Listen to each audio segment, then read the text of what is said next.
Assalamualaikum warahmatullahi wabarakatuh. Selamat pagi anak-anak SMK Sehat Insan Perjuangan, khususnya untuk anak-anak kelas 3. Pagi ini kita akan belajar tentang mata pelajaran PKK, Produk Kreatif dan Kewirausahaan untuk kelas 3. Apa kabar kalian hari ini? Saya harap kalian hari ini dalam keadaan baik, dalam keadaan sehat.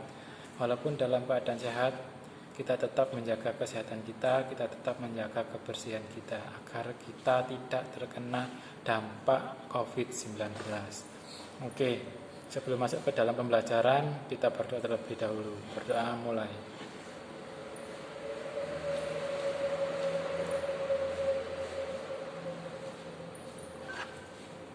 Selesai. Oke, terima kasih. Langsung saja masuk ke dalam pembelajaran. Sebelum masuk ke dalam pembelajaran, saya mereview sedikit tugas yang sudah kalian kerjakan minggu kemarin. Tugasnya sudah sesuai, sudah sangat bagus, sudah sesuai apa yang saya harapkan, di mana tugas membuat video, perakitan, barang, dan jasa. Dan kemarin kita sudah mempelajari dan membuat perakitan, yaitu obat demam.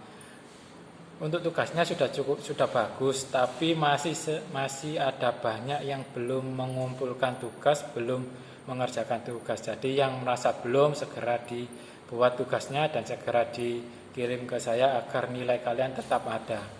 Oke, untuk tugasnya kemarin membuat perakitan atau peracikan obat demam sudah sesuai, di mana ada komponen-komponen yang dibutuhkan obat demam dan peracikannya sudah sesuai dengan alat yang dibutuhkan, dan hasilnya juga sudah sesuai, yaitu obat puyer. Tapi untuk fungsinya belum kita ketahui bagaimana fungsinya, apakah sudah sesuai atau belum. Jadi kalian buktikan sendiri obat tersebut, kalian konsumsi, kalian gunakan bila kalian sedang sakit, apakah sesuai atau tidak. Oke, untuk materi selanjutnya yaitu jenis perakitan. Jenis perakitan di sini ada dua, perakitan manual atau manual assembly, dan yang kedua perakitan otomatis atau automatical assembly. Di sini kedua perakitan ini memiliki kesamaan dan perbedaan. Banyak perbedaannya daripada persamaannya. Persamaannya yaitu sama-sama merakit dari komponen-komponen yang sudah ada, dijadikan satu, dijadikan barang atau produk yang siap untuk dikonsumsi atau siap untuk digunakan. Untuk perbedaannya, untuk perakitan manual ini prosesnya dikerjakan secara konvensional, dikerjakan oleh tenaga manusia dan dibantu alat-alat seadanya atau alat-alat yang dibutuhkan. Sedangkan perakitan otomatis yaitu perakitan yang menggunakan alat atau mesin. Biasanya di sini perakitan yang dilakukan adalah barang elektronik, barang mekanik, contohnya sepeda motor, mobil, handphone, laptop, dan lain-lain. Itu dikerjakan secara otomatis atau automatical assembly, tidak bisa dikerjakan secara manual dengan tenaga manusia. Untuk contoh dari perakitan manual, kita sudah melakukan praktek kemarin. Yang kalian praktekkan kemarin adalah perakitan secara manual, yaitu dikerjakan dengan tenaga manusia dan dibantu alat-alat seadanya atau alat yang dibutuhkan seadanya. Sedangkan untuk perakitan otomatis menggunakan alat dan mesin. Di sini saya tidak akan memberikan tugas perakitan otomatis, tapi saya memiliki contoh video perakitan secara otomatis yang dilakukan oleh mesin. Jadi simak video berikut ini. Hai teman-teman, pada kesempatan kali ini kami akan menjelaskan beberapa hal tentang pembuatan kapsul. Hal itu meliputi cara pembuatan cangkang kapsul, pengisian cangkang kapsul keras, pembuatan kapsul lunak. Pemaparan sebagai berikut. Cara pembuatan cangkang kapsul. Preparation gelatin. Larutan gelatin yang dipersiapkan memiliki konsentrasi 30 hingga 40%. Lalu diaduk dalam air panas dengan suhu 60-70 derajat Celcius. Diaduk hingga gelatin larut dengan sempurna.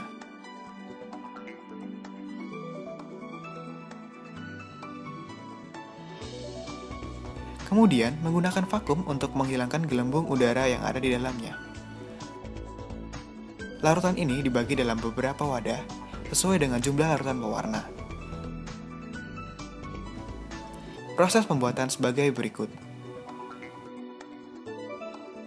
Pencelupan atau dipping. Pencelupan yang dilakukan pada mesin atau di dua bagian untuk membuat tutup kapsul dan badan kapsul. Pada mesin tersebut, paku-paku cetakan diberi lubrikan dan didinginkan pada suhu kamar. Pembuatan gelatin dipanaskan dengan temperatur 55 derajat Celcius dan proses pencelupan dengan waktu 12 detik. Waktu proses tersebut tergantung pada tebal atau tipisnya cangkang kapsul. Pemutaran atau rotasi. Paku-paku tersebut ditransfer ke atas mesin dengan diputar beberapa kali untuk menghomogenkan larutan serta mencegah munculnya partikel berbintik pada cetakan tersebut. Pengeringan atau drying. Pada proses pengeringan, kelompok pin bar dilewatkan pada serangkaian pengeringan dengan volume udara yang besar, ditiupkan di atas pin bar tersebut. Pelepasan atau stripping. Pelepasan dari cetakan menggunakan penjepit berbahan perunggu atau tembaga untuk menarik badan dan penutup kapsul dari paku-paku cetakan. Pemotongan atau trimming. Bahan campuran dengan gelatin yang mengering tersebut dikeluarkan dari cetakan dan dipotong dengan ukuran yang sesuai dengan settingan alat tersebut. Penggabungan atau joining. Proses penggabungan antara badan kapsul dan tutup kapsul. Penyortiran atau sortir.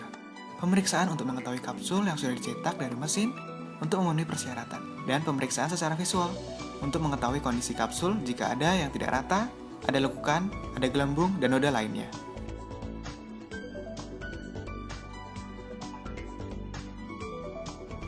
Pengisian cangkang kapsul keras. Dalam suatu industri, banyak kebutuhan dalam pengisian bahan isi kapsul yang berbeda. Dengan adanya mesin secara otomatis, tentu akan memudahkan pengisian bahan tersebut. Dengan mesin bernama GKF Kapsulen, ini dapat mengisi dengan bahan, serbuk, granul, pellets.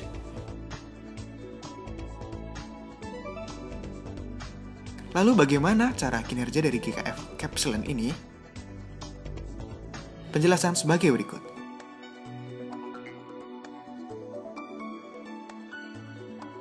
Orientation and opening. Pada proses ini, cangkang kapsul yang dimasukkan ke dalam mesin dibuka satu persatu secara otomatis.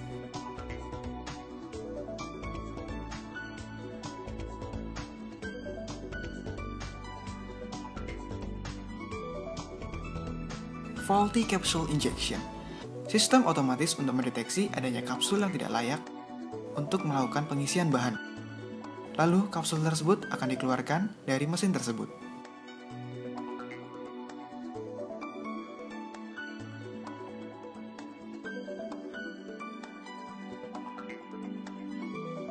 Powder filling. Memasukkan satu persatu ke dalam cangkang kapsul bahan pengisi dengan memberi tekanan sesuai dengan ukuran kapsul yang akan diberikan.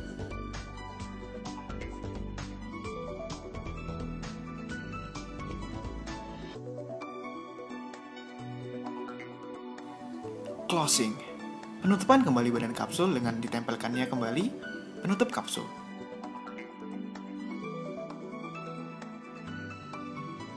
Ejection. Pengeluaran kapsul yang sudah jadi ditaruh pada tempat khusus untuk dilakukan tahap selanjutnya.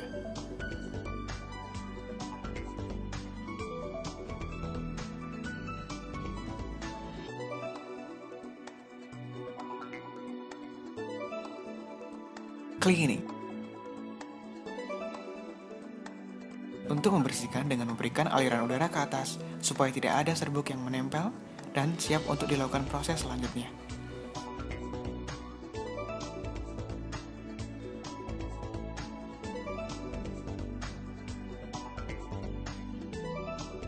Pembuatan kapsul lunak. Kapsul lunak dibuat dengan penyiapan gelatin, diisi dengan obat, dan disegel dengan pemanasan.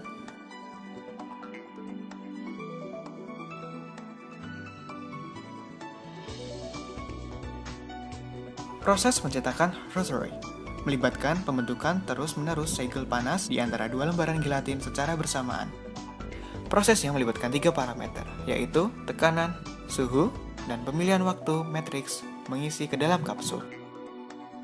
Jika substansi obat ada sebagai suspensi dalam matriks pengisi cair, Maka penting untuk memastikan bahwa ukuran partikel obat tidak melebihi 200 mikrometer. Dalam proses pengapsulan dengan cetakan rotary, lembaran gel dan matriks pengisi dikombinasikan untuk membentuk kapsul lunak. Setelah produksi, kapsul dilewatkan melalui pengering dan disebarkan ke nampan-nampan dan diletakkan di lorong pengering yang memberikan udara dengan kelembapan relatif 20%.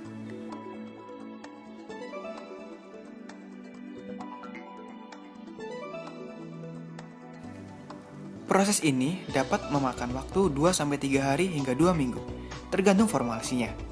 Akhirnya, kapsul lunak diperiksa dan disimpan di wadah tertutup untuk mencegah pengeringan lebih lanjut.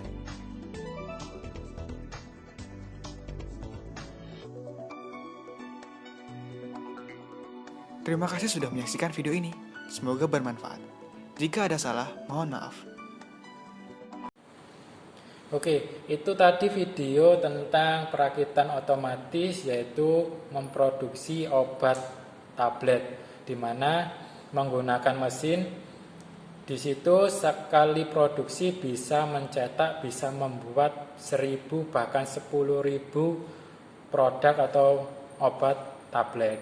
Jadi itu saja yang bisa saya berikan. Untuk tugasnya, kalian rangkum materi yang sudah saya berikan dan penjelasan yang sudah saya berikan. Dan tugas kalian yaitu merangkum video tadi. Apa kesimpulan dari video tadi? Oke, bila ada salah kata atau kurang pemahaman, saya mohon maaf sebesar-besarnya. Untuk tugasnya dikumpulkan seperti biasa sampai jam 9 malam. Sekian dari saya. Wassalamualaikum warahmatullahi wabarakatuh.